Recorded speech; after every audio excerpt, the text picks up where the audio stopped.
Mi nombre es Teresa. Tengo 34 años y durante los últimos 3 años he estado luchando contra la familia de mi difunto esposo para recuperar los 2.5 millones de pesos del seguro de vida que legalmente me pertenecía, pero que ellos robaron usando documentos falsificados y una conspiración familiar elaborada, que comenzó el mismo día del funeral.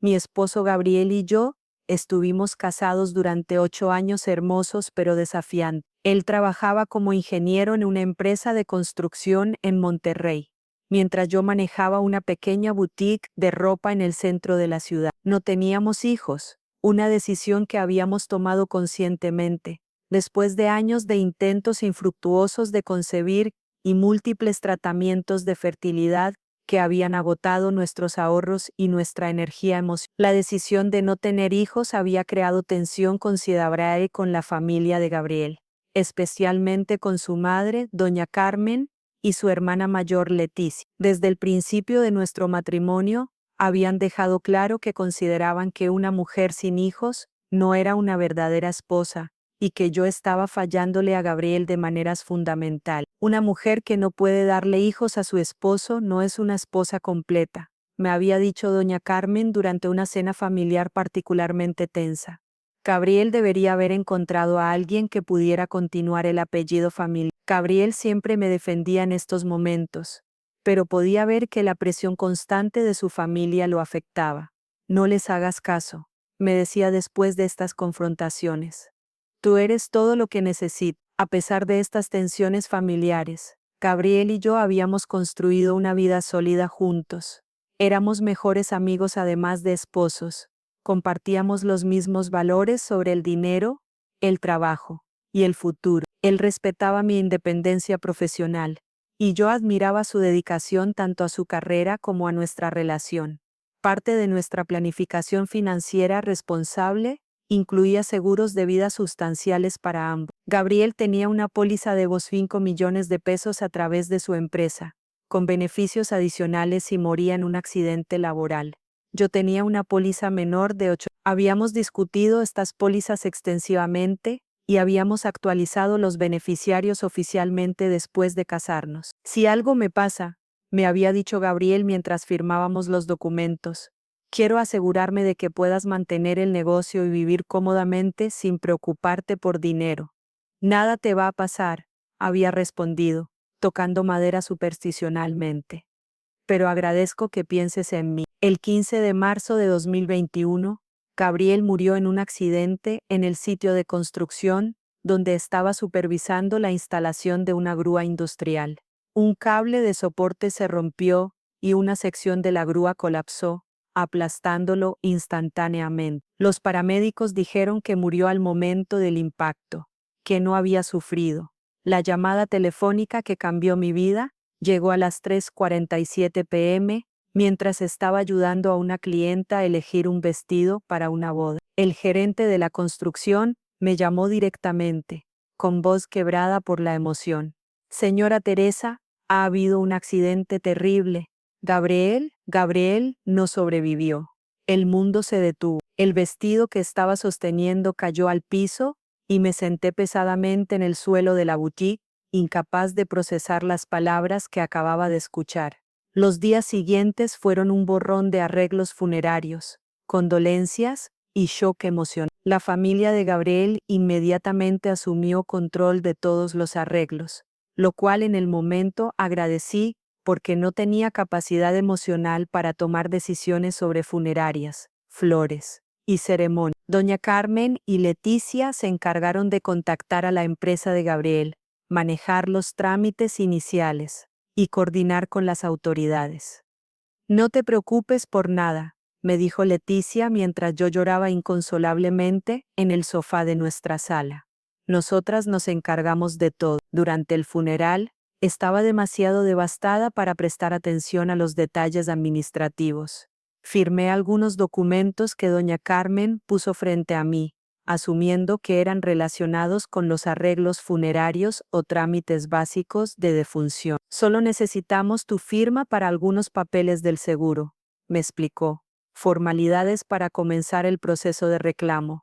En mi estado de duelo profundo, firmé sin leer cuidadosamente. Confiaba completamente en que la familia de Gabriel me ayudaría a navegar estos procesos burocráticos mientras yo procesaba mi pérdida. Una semana después del funeral, cuando comencé a emerger del shock inicial, llamé a la compañía de seguros para preguntar sobre el estado del reclamo. Señora Teresa, me dijo la representante después de revisar el expediente, veo que ya se procesó el reclamo del seguro de vida del señor Gabriel. ¿Ya se procesó? ¿Cómo? Se hizo el pago la semana pasada. ¿No recibió los fondos?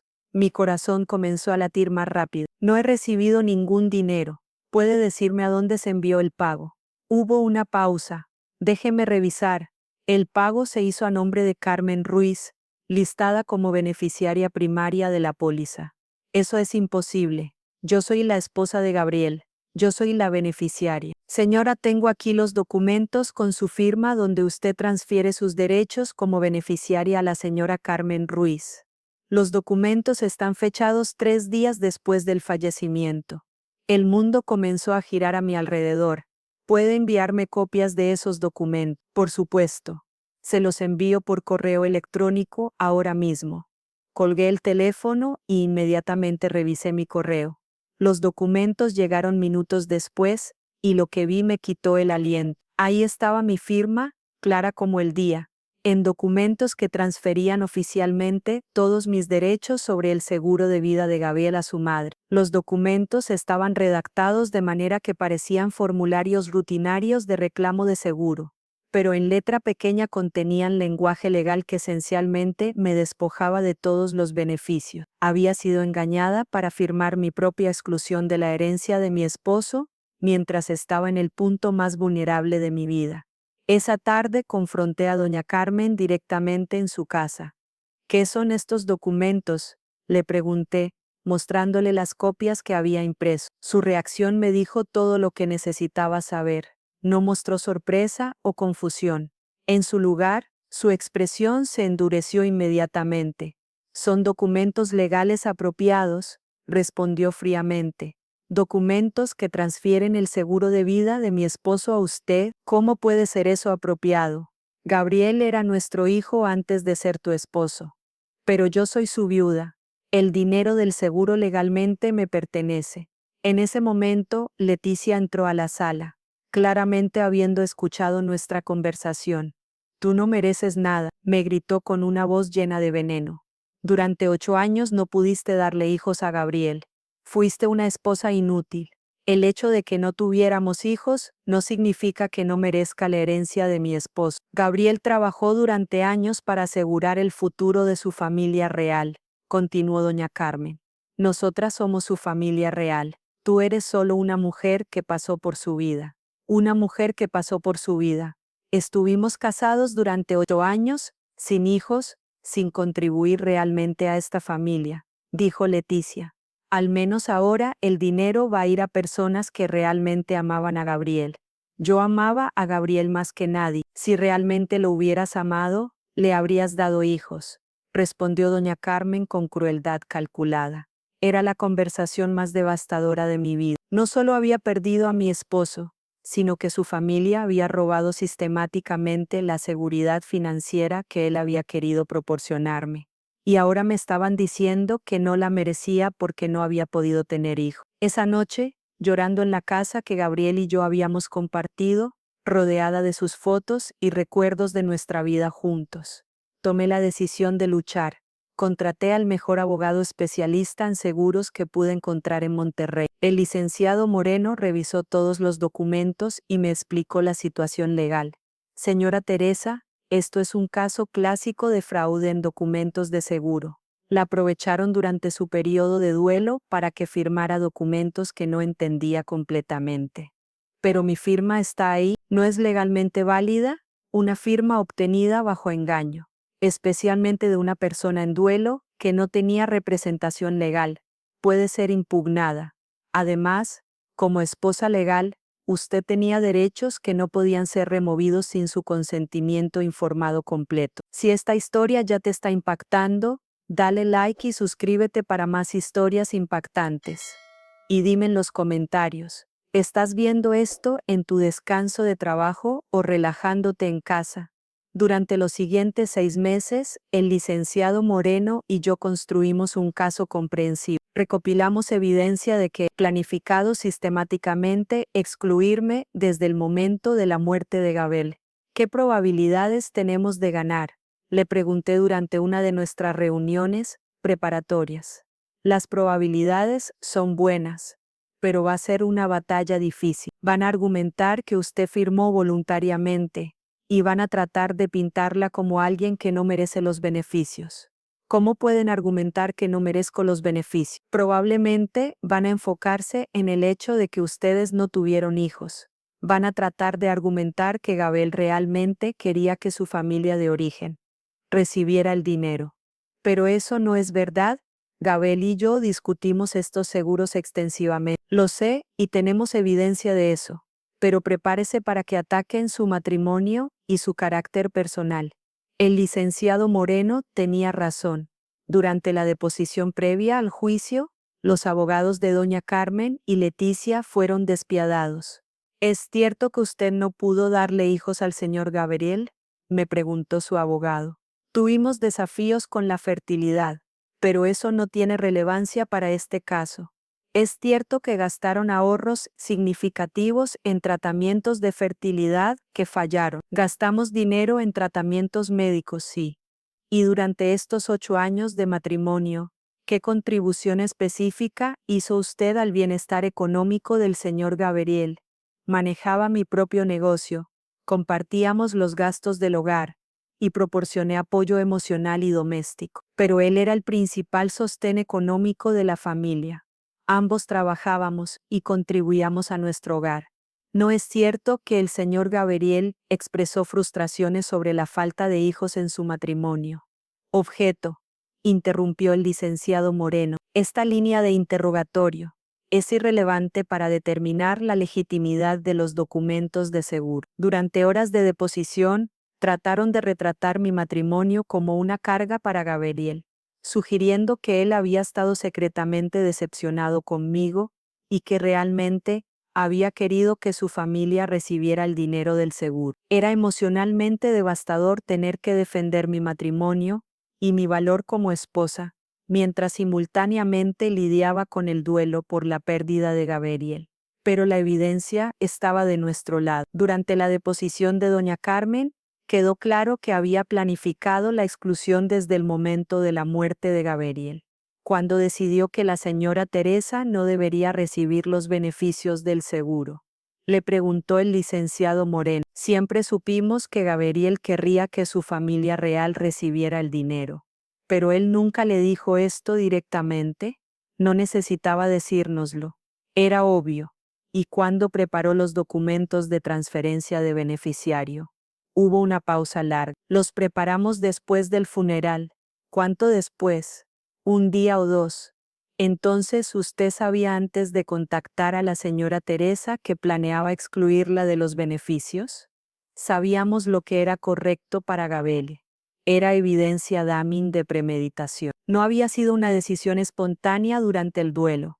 Había sido un plan calculado para defraudar los beneficios legales que me correspondían como viuda.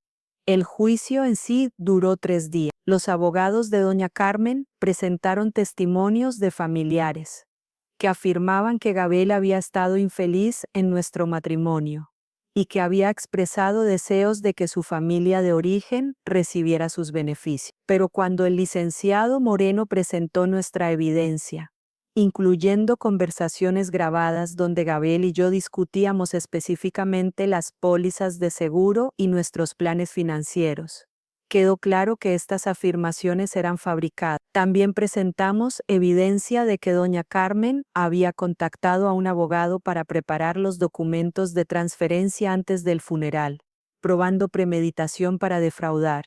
El juez falló a mi favor de manera decisiva. La evidencia muestra claramente que la señora Teresa fue engañada para firmar documentos durante un periodo de duelo extremo, sin representación legal y sin comprensión completa de las ramificaciones de su firma.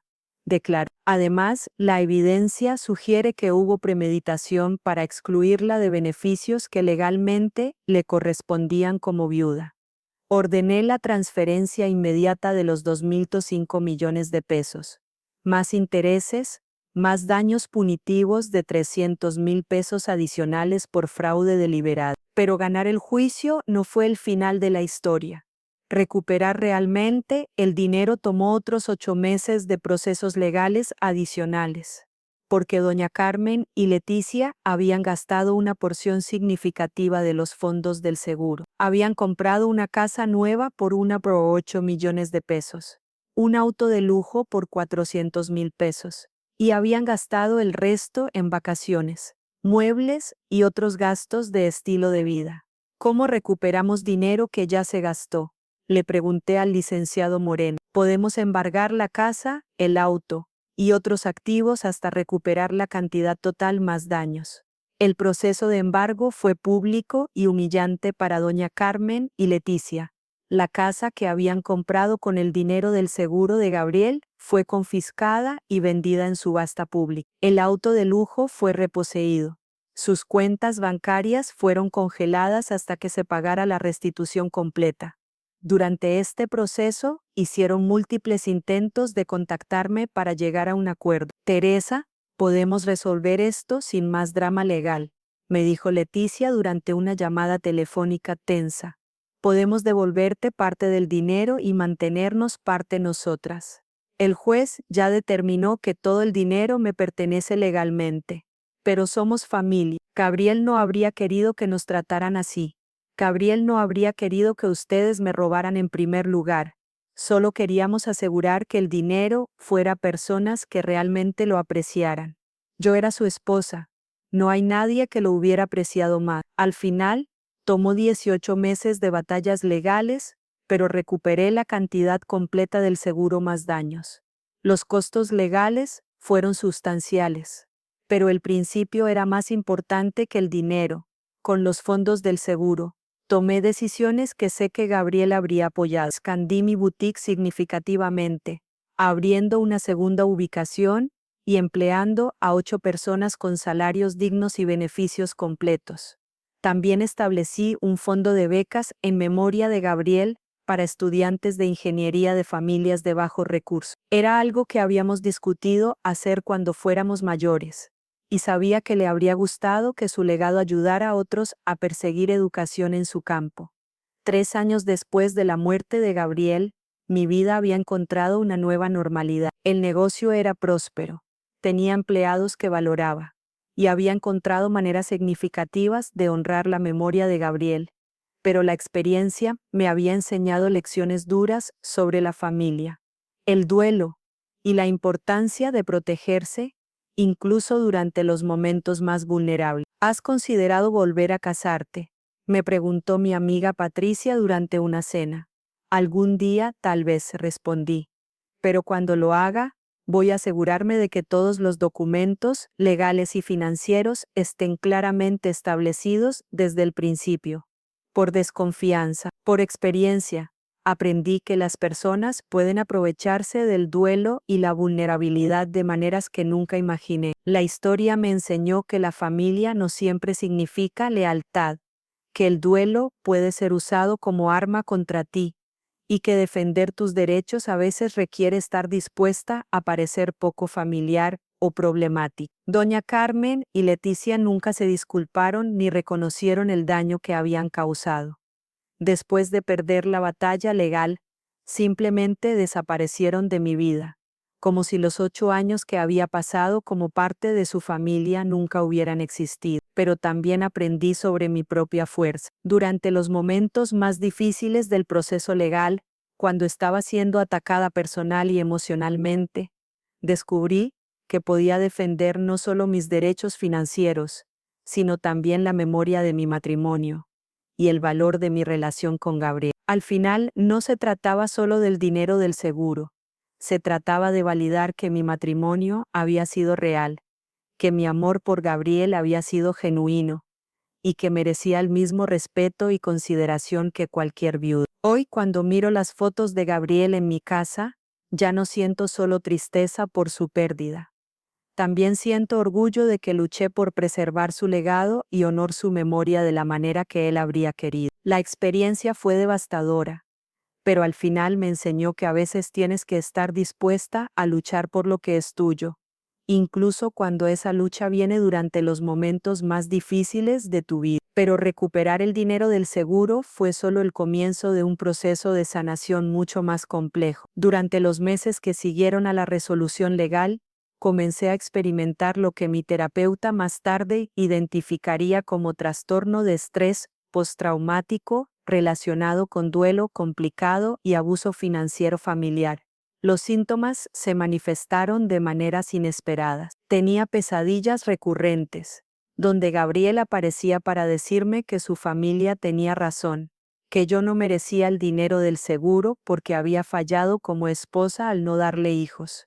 Me despertaba en las madrugadas empapada en sudor, cuestionando mi propia memoria de nuestro matrimonio. Es normal que tengas estas dudas, me explicó la doctora Patricia Salinas durante una de nuestras primeras sesiones de terapia. Cuando las personas que se supone deben apoyarte durante el duelo en su lugar te atacan sistemáticamente, puede crear confusión profunda sobre tu propia realidad y valor. Las sesiones de terapia se volvieron esenciales para procesar no solo la pérdida de Gabriel, sino también la traición familiar y el trauma de tener que defender mi derecho básico a ser tratada con dignidad como viuda. ¿Por qué siento culpa por haber ganado el caso? Le pregunté a la doctora Salinas.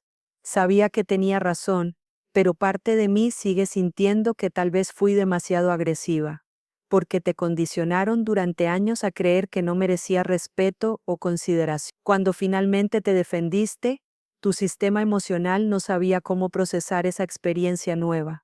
Durante este periodo de sanación psicológica, también tuve que reconstruir completamente mi comprensión de la familia y la relación. La traición de doña Carmen y Leticia había destruido mi fe en la lealtad familiar, pero también me había obligado a desarrollar límites más saludables. 6 meses después de recibir el dinero del seguro, mi hermana menor, Patricia, me visitó desde Guadalajara. Habíamos mantenido una relación distante durante los años de mi matrimonio, principalmente porque vivíamos en ciudades diferentes, pero la crisis legal había renovado nuestro contacto. Teresa, he estado pensando mucho sobre lo que pasó con la familia de Gabel, me dijo mientras tomábamos café en mi casa renovada. ¿Cómo pudieron hacerte eso durante tu duelo? Creo que siempre me vieron como una amenaza, respondí. Una mujer sin hijos que podía robar la herencia que ellas sentían que les correspondía. Pero tú eras su esposa legal. Para ellas, eso no importaba tanto como mi incapacidad de continuar el apellido familiar. Esta conversación con Patricia me ayudó a articular algo que había estado luchando por entender. La motivación de doña Carmen y Leticia no había sido solo codicia, sino una forma tóxica de tradicionalismo familiar, que valoraba a las mujeres únicamente por su capacidad reproductiva. ¿Sabes lo que más me duele?, le confesé a Patricia. No es solo que robaran el dinero, es que me hicieron cuestionar si Gabriel realmente me amaba, si nuestro matrimonio había sido real para él. ¿Tú qué crees ahora? Ahora creo que Gabriel me amó exactamente como yo era. El problema nunca fue nuestro matrimonio. El problema era la incapacidad de su familia para aceptar que una mujer puede tener valor más allá de ser madre.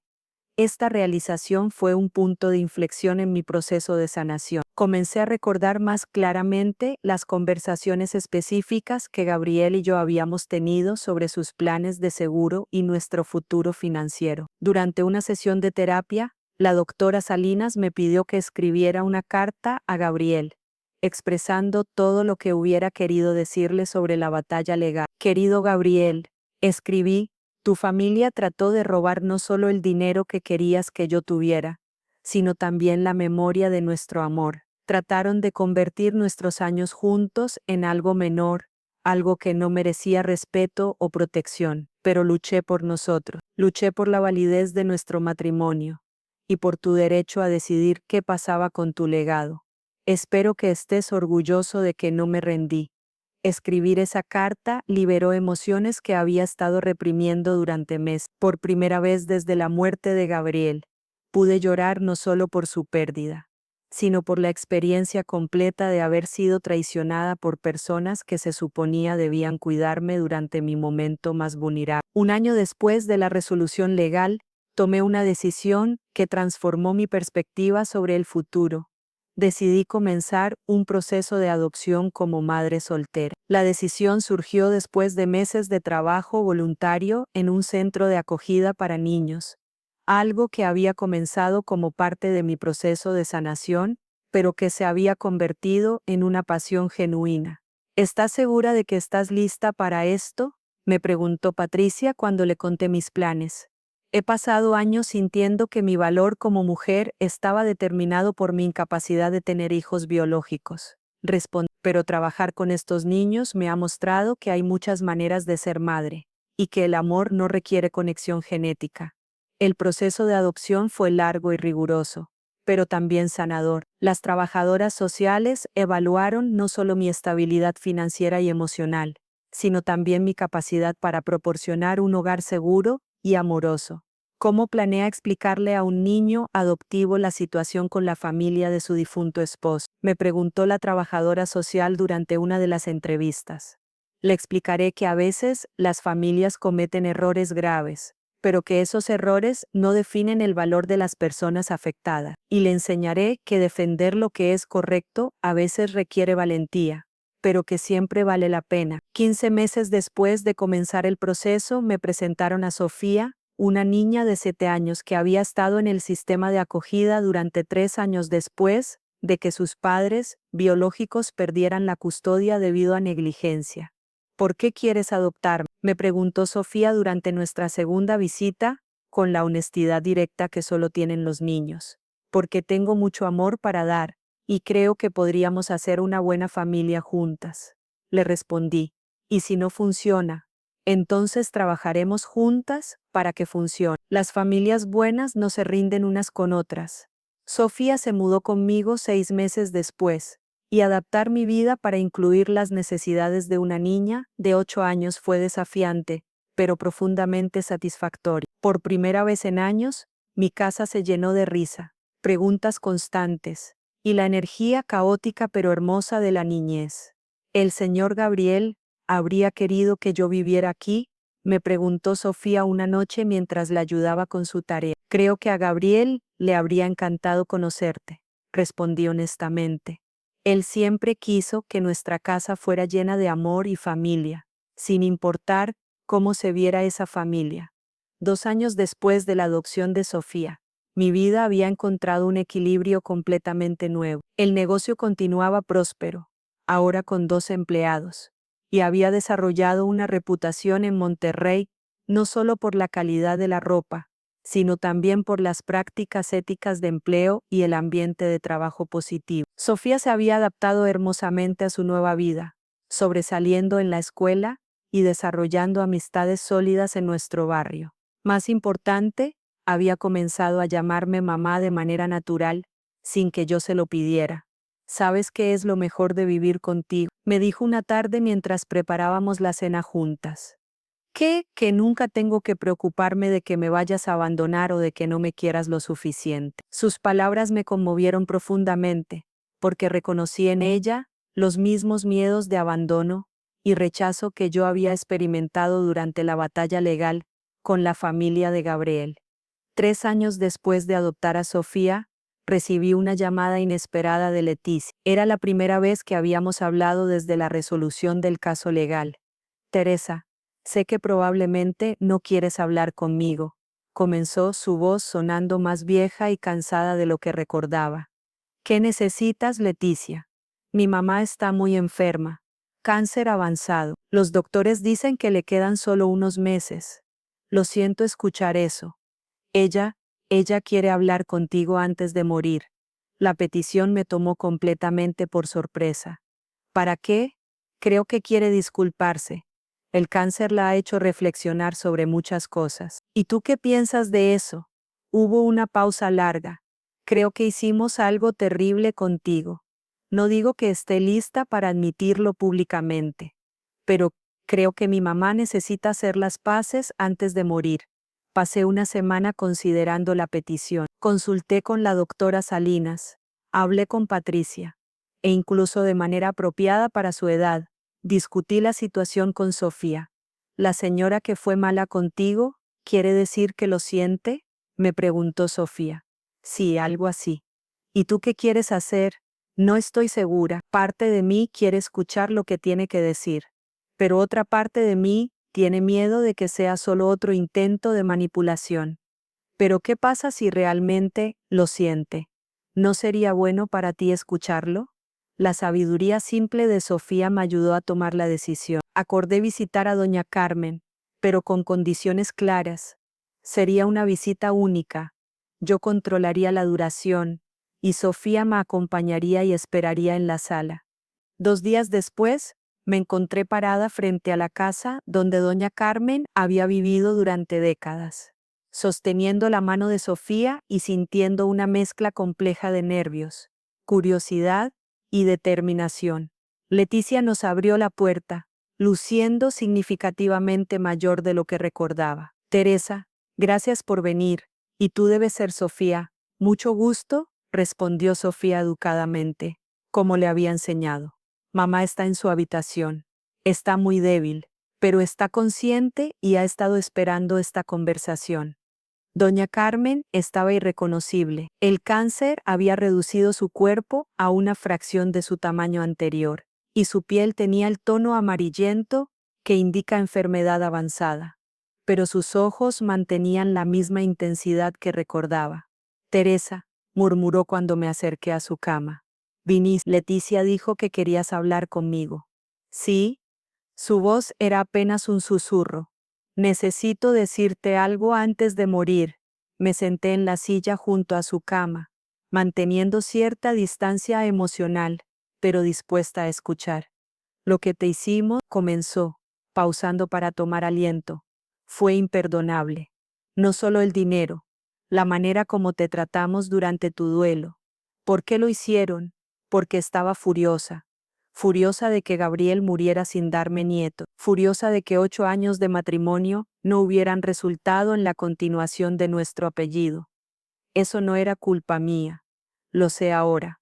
Pero entonces necesitaba culpar a alguien por la pérdida de Gabriel y por la pérdida del futuro que había imaginado para él. Y eligieron culparme a mí.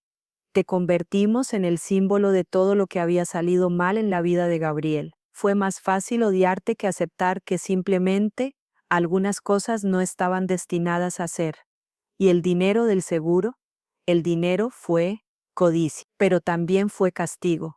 Queríamos castigarte por no ser la nuera que habíamos imaginado. Era la explicación más honesta que había recibido sobre sus motivaciones. No justificaba sus acciones, pero proporcionaba una comprensión que había estado buscando durante años. ¿Hay algo más que necesites decirme?, le pregunté. Que Gabriel te amó exactamente como eras. Nunca expresó arrepentimiento sobre no tener hijos contigo. Nunca sugirió que quería que nosotras recibiéramos su seguro. Mentimos sobre eso durante el juicio. ¿Por qué me dices esto ahora? Porque estoy muriendo, y necesito que sepas la verdad antes de irme. Nos sentamos en silencio durante unos minutos. No sentí el cierre emocional dramático que había imaginado, pero sí sentí una quietud, como si una pregunta que había estado persistiendo en el fondo de mi mente finalmente tuviera respuesta. ¿Hay algo que quieras que le diga a Sofía sobre? Le pregunté, sorprendiéndome a mí misma con la pregunta. Ella sabe lo que pasó, sabe que hubo un conflicto legal sobre dinero, pero no los detalles. Dile que a veces los adultos cometen errores terribles cuando están heridos y asustados, y que esos errores pueden lastimar a personas inocentes durante mucho tiempo. Se lo diré. Doña Carmen murió 3 semanas después de nuestra conversación. No asistí al funeral, pero envié flores con una tarjeta que decía descanse en paz. Leticia me llamó después del funeral. Teresa, quería agradecerte por visitarla. Creo que pudo morir con menos culpa por haber tenido esa conversación contigo. ¿Y tú? ¿Tienes algo que quieras decirme? Que lamento haber participado en todo eso. Que estaba siguiendo el ejemplo de mi mamá sin cuestionar si era lo correcto, y que admiro la manera en que luchaste por ti misma y por la memoria de Gabriel. Gracias por decírmelo. ¿Hay alguna posibilidad de que podamos, no sé, tener algún tipo de relación en el futuro? La consideré cuidadosamente. No lo sé, Leticia. Necesitaría ver cambios consistentes durante mucho tiempo antes de poder confiar nuevamente. Lo entiendo. Nunca desarrollamos una relación cercana, pero ocasionalmente nos encontramos en eventos sociales en Monterrey, y nuestras interacciones son cordiales y respetuosas. 4 años después de adoptar a Sofía, mi vida había alcanzado una estabilidad y felicidad que no había experimentado desde antes de la muerte de Gabriel. El negocio continuaba prosperando. Sofía estaba floreciendo académica y socialmente, y había desarrollado una red de amistades sólidas con otras madres solteras y familias adoptivas. «Mamá, ¿alguna vez te arrepientes de haber adoptado?», me preguntó Sofía una noche mientras la ayudaba con un proyecto escolar sobre familias. «Nunca», respondí sin dudar. «Adoptarte fue una de las mejores decisiones de mi vida, incluso considerando todos los problemas legales con el dinero». «Sofía, esos problemas no tuvieron nada que ver contigo. Y además, superarlos me enseñó que soy más fuerte de lo que pensaba.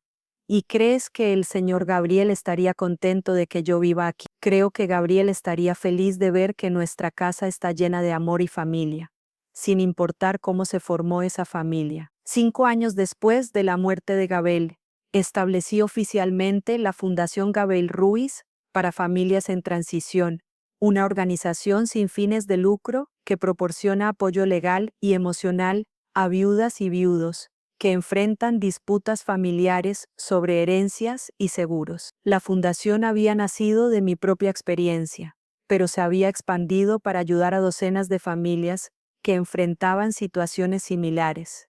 Trabajábamos con abogados especialistas en seguros, terapeutas especializados en duelo y trabajadores sociales para proporcionar apoyo integral. «¿Qué te motiva a ayudar a otras familias en estas situaciones?», me preguntó un periodista durante una entrevista sobre la fundación. «Porque sé lo devastador que es perder a tu pareja y luego descubrir que tienes que luchar contra su propia familia para mantener tu dignidad básica», respondí. «Nadie debería tener que navegar eso solo». Hoy, 8 años después de la muerte de Gabriel, dirijo un negocio próspero, crío a una hija adoptiva increíble y administro una fundación que ha ayudado a más de 20 familias a resolver disputas de herencia y seguro. La experiencia me enseñó que la familia verdadera no se define por la sangre o los genes, sino por el amor, el respeto mutuo y la disposición a protegerse unos a otros durante los momentos más difíciles. Gabriel no pudo darme hijos biológicos, pero su legado me dio la fuerza para luchar por la justicia, la sabiduría para reconstruir mi vida sobre fundamentos más sólidos, y la motivación para ayudar a otros que enfrentan traiciones similares. Doña Carmen y Leticia pensaron que podían usar mi duelo como arma contra mí, que podían robar no solo el dinero de Gabriel, sino también mi dignidad como su viuda. Descubrieron que subestimaron tanto mi determinación como mi capacidad de convertir el trauma en propósito. Al final, la historia no es solo sobre dinero de seguro o batallas legales. Es sobre descubrir que tienes derecho a defenderte, incluso cuando esa defensa viene durante tus momentos más vulnerables, y que a veces las mayores traiciones pueden llevarte a las victorias más significativas.